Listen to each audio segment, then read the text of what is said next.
अभी ईरान और इजराइल के बीच बढ़ता तनाव सिर्फ न्यूज नहीं, यह आपके पेट्रोल और डीजल के दाम तक पहुंच सकता है।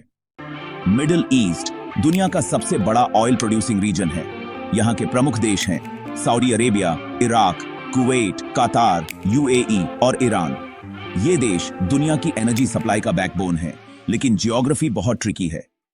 सबसे ज्यादा ऑयल पर्शियन गल्फ से निकलता है और उसका अकेला एग्जिट पॉइंट है स्ट्रेट ऑफ हॉर्मूज। यह नैरो वाटरवे सिर्फ 33 किलोमीटर चौड़ी है।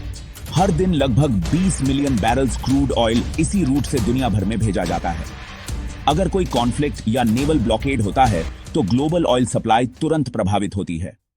यहां से गुजरने वाले ऑयल टैंकर्स का स्केल बड़ा है। कभी कभी जियोपॉलिटिकल टेंशन की वजह से कुछ टैंकर्स रुक जाते हैं, इंश्योरेंस कॉस्ट स्काई रॉकेट कर देते हैं या शिपिंग कंपनीज रूट अवॉइड करती हैं। मतलब रिफाइनरी तक कम क्रूड ऑयल पहुंचता है और फिर फ्यूल्स की प्रोडक्शन पर असर पड़ता है। यानी मिडिल ईस्ट की छोटी सी वाटरवे का असर सीधे हमारी इकोनॉमी और फ्यूल प्राइसेस पर पड़ता है। लेकिन क्रूड ऑयल सीधे कार्स में नहीं डाला जाता। इसे ऑयल रिफाइनरी में 350 से 400 डिग्री सेल्सियस तक हीट किया जाता है।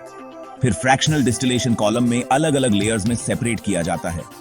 सबसे ऊपर की लेयर एलपीजी, बीच की लेयर्स पेट्रोल और केरोसिन, नीचे की लेयर्स डीजल और सबसे नीचे बिट्यूमेन। इस तरह एक बैरल क्रूड ऑयल से कई फ्यूल्स बनते हैं जो कार्स, एयरप्लेन्स और फैक्ट्रीज चलाते हैं।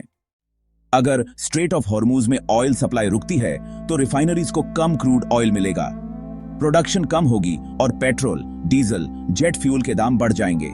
यानी जियोपॉलिटिकल टेंशन, शिपिंग रिस्क और रिफाइनिंग प्रोसेस, ये तीनों डायरेक्टली आपके फ्यूल टैंक तक जुड़े हुए हैं।